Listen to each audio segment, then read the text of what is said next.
We have seen in last session the properties of conducting material, resistivity, conductivity. Then we have also seen factors affecting on the conductivity. Now we will see properties of conductor, general properties of conductors. So important property is electrical properties, because for electrical engineering applications we have to know what are the electrical properties. So conductor, when you are say, the name only implies it should conduct the current. So conducting properties, electrical properties means conductivity must be good. So conductor material should have high conductivity. Electrical energy displayed in the form of heat must be low. Why? Because if conductivity is higher and heat produced is also high, that heat produced means nothing but I square R loss, because whenever current flows through the conductor it creates I square R, means what is the current passing through the conductor, square of that current into resistance will be heat produced. And if heat produced will be large, then that conducting material will get melted, then also hazardous thing can happen. So heat produced should very low. So conducting properties, electrical properties means conductivity should be high, but at the same time heat produced should be low. But generally the material which are good conductors of electricity are also good conductors of heat also. Whenever suppose you will consider heat is there and you will use conducting material that carries heat also. So electrical good conductors are conductors for heat also, but it is desired that heat produced should be very low. Resistivity must be low, because if resistance is high then conductivity will be less, and you want to use it as a conducting material, so resistivity must be low, and temperature resistance ratio must be low. Why this temperature coefficient of resistance should be low? Because we have just seen that when heat is increased, when temperature is increased, then resistance of conducting material will increase. And if temperature coefficient of resistance will be higher and the temperature changes, because generally it happens, surrounding temperature changes, or when current starts flowing through the conductor, temperature increases. And if the resistance will increase large due to increase in temperature, then resistivity will go on increasing. It is not desired. So therefore temperature coefficient of resistance of conducting material should be low. So remember these electrical properties of conductor, okay, general properties. And when you will remember these general properties, then for certain material you have to remember the numerical data also. What is the temperature coefficient of resistance? What is the conductivity range? What is the resistivity range? Okay. Then mechanical properties of conducting material should be very good, because I told you, suppose consider the overhead transmission line. Now in overhead transmission line, if we consider we are using transmission line for only passing the current and mechanical properties are not required, then what will happen? That transmission lines you are stretching on the pole, then sag is there. If mechanical strength will not be good, then that will fall down. Mechanical properties also has to be there. So what are the important mechanical properties for the conductors? Ductility, because generally electrical conductors are drawn into wires, and if material is not able to draw into wires or desired form of conductor, then what is the use of that material? So ductility should be good. So ductility is the property of the material which allows it to be drawn in a wire. Okay. So drawing wire from that material should be easy. So ductility should be good. Then solderability. Generally wires are jointed, connected. So by soldering you are making connection strong. And if material is not solderable, if joint is not provided, then what is the use of that? So solderability means the joint should have minimum contact resistance, because when you solder, when you joint, then that joint will have high resistance, and if that will include a high resistance, it means that conducting material is having high resistance. So soldering, after soldering, contact resistance should be very less. And then resistance to corrosion. Atmospheric effect should be less. It should not get rusted when used outdoors. You know, when steel is used, it is causing rusting, and that rusting will increase the resistivity. So it is not desired. So conducting material should have resistance to the corrosion, and they should withstand stress and strain. So, like conducting materials, mechanical strength should be good.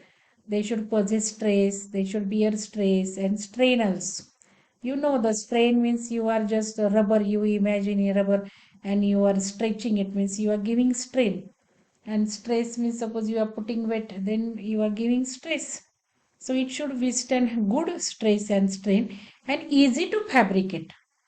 Yesterday we have seen in motors rectangular coils are there.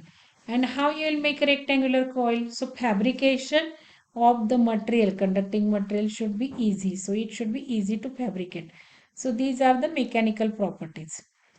Then economic properties are important because you know conducting material gold is also there, silver is there. But you will find out very rare applications of gold and silver because of cost. So, properties of conductor economical, it should have low cost, easily available. If it is not easily available, what is use of having material with good properties? Easy to manufacture also, and silver, copper, gold, aluminum are examples. Okay, economically, you can find out copper is also costly, silver is also costly, gold is also costly, aluminum is rather cheaper than that. Okay.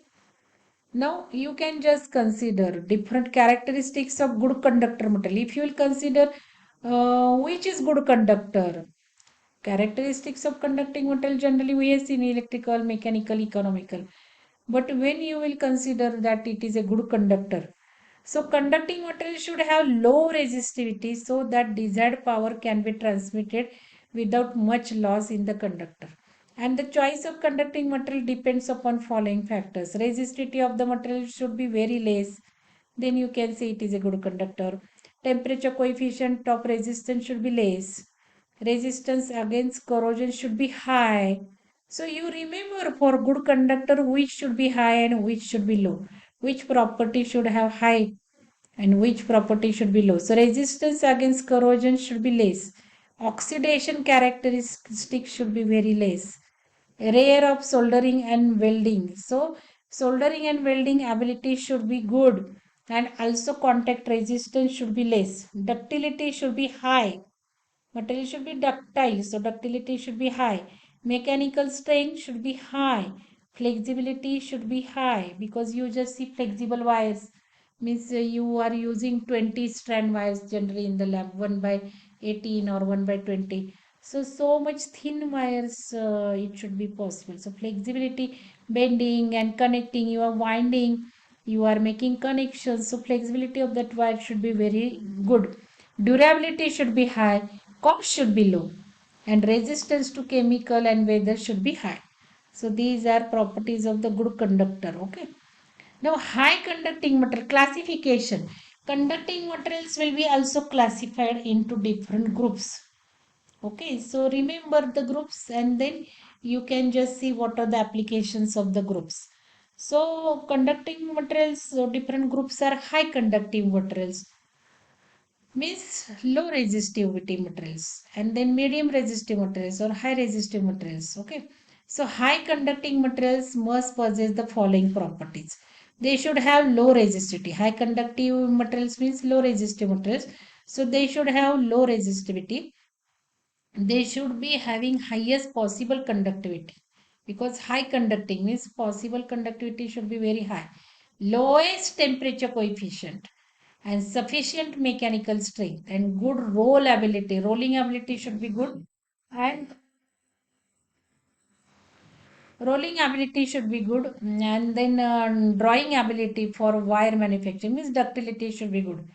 Then it should have adequate resistance to the corrosion and easily solderable. So you will just see again and again same characteristics are coming in different form. Then next group of materials, conducting materials are solders and contacts. So you know the soldering. For jointing, you are using solder additional material. Suppose two materials you want to join, two piece of wires you want to join. You are just heating these solder materials, and then that solder materials will be melted, deposited on the two pieces, and then it will be jointed. So what should be characteristics? Which materials are used for solders and contacts? Okay. So solders in an alloy which is used to join two or more pieces of metals. Melting point of solder is lower than the materials to join. If you want to join the two materials, then you will use solder material whose melting point will be low. Then only it will melt and then it will be joined. Otherwise, you have piece of wires or the materials which you want to join, they only will get melted. The molten solder joins the pieces of metals and process is known as soldering. So solders used for electrical purpose are divided into two groups, soft solders and hard solders. Okay. So soft solders means melting point lower than 400 degrees Celsius, and hard solders means melting point will be greater than 400 degrees Celsius.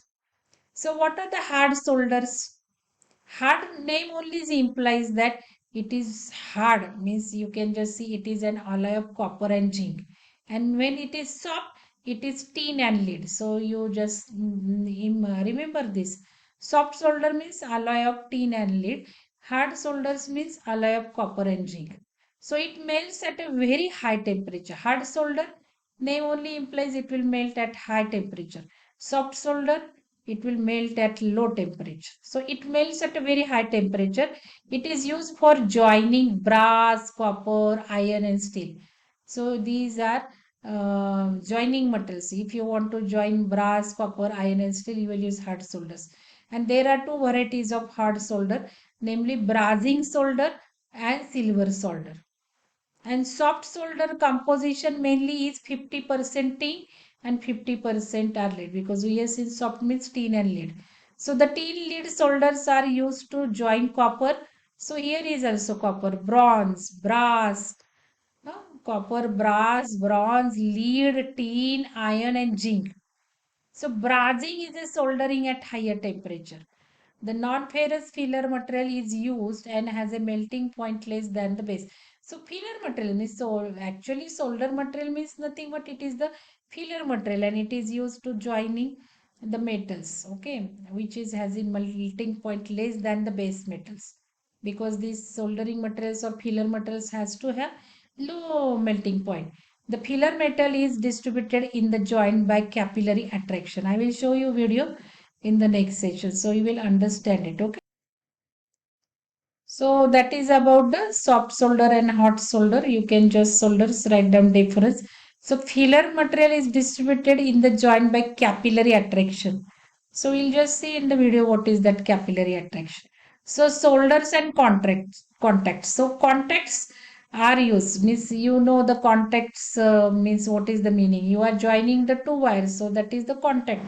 So the term electrical contact means a reliable function between the two conductors which is apt to carry current. So suppose you want to measure current, so you will connect ammeter and the two wires of ammeter you will connect across the terminals to which you want to measure current. So your wire should make proper contact with the terminals. So successful operation of contact is a function of several factors, means most important of which contact resistance. I told you contact resistance should be very less. Then contact force and voltage and current. Because this contact when you are making, it will increase the resistance. If it is not proper, then leakage current will be there. Then sparking will be there across contact. So materials used for contact should be very strong. So you can just see other factors which affect contact performance are frequency of operation. Because contact, suppose switch, you imagine a switch and then you are making a number of operations in the switch, open off. So it will cause a lot of wear and tear of that contact materials. So materials used for contact should have high wear and tear resistance. Okay. Then speed of contact separation. You are making contacts opening and closing very fast, then high sparking will take place. But if you are making and opening very slowly, then low sparking will take place. So it is the factors which will affect on the contact performance. Frequency